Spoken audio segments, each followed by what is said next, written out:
Let's go to Colossians chapter 2. One of the most popular verses that people bring up to me says this: "Let no man therefore judge you in meat or in drink or in respect of a holy day or of a new moon or the Sabbath days, which are a shadow of things to come, but the body is of Messiah."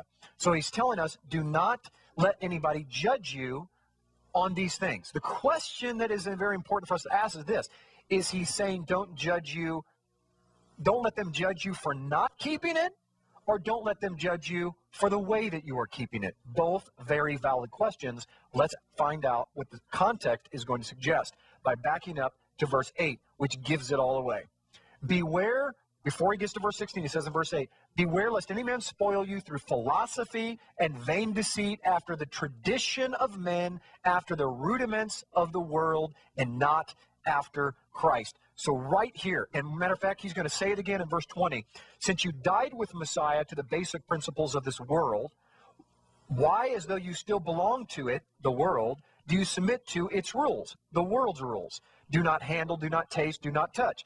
These are all destined to perish with the use, because they are based on human commands and teachings." They are based on human commands and teachings. So we are seeing that Paul is warning his converts in the book of Colossians that there's going to be a group of people that are going to come up to you, and they're going to judge you, and they're going to try to get you to do things their way, using the traditions and the doctrines of men.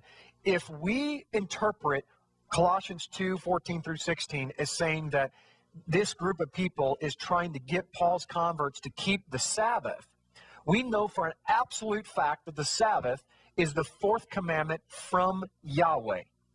It is not a tradition or a doctrine of men. It is not philosophy. It is not vain deceit. Never does it say to worship angels or cut themselves, as the rest of the chapter goes and talks about. All of these laws that Paul is against are the extra traditions and the doctrines of men that they made up, that he's against. Okay?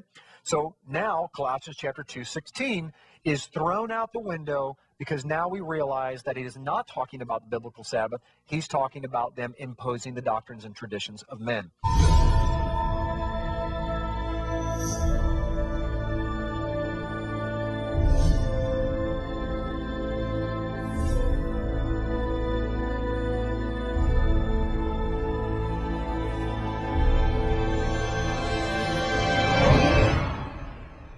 Come and join us as we travel back in time 4,000 years ago to discover exactly where the holidays of Christmas, Easter, and even Valentine's Day come from.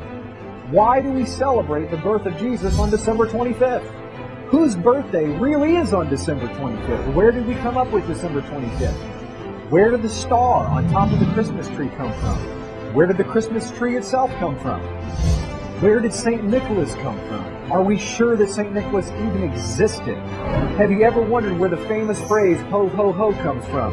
It comes from the late 1600s, when they used to have plays, and before the devil would come on stage, he would announce himself by saying, "Ho, ho, ho." Did you know that original Santa's elves weren't little guys that made toys? They were Krampus demons that would punish the children if they weren't good for that year, while St. Nicholas would give them gifts if they were good.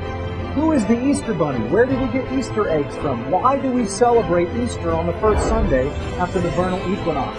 Did you know that Christmas was illegal in the United States until the mid-1800s? Can we celebrate these holidays according to the Bible?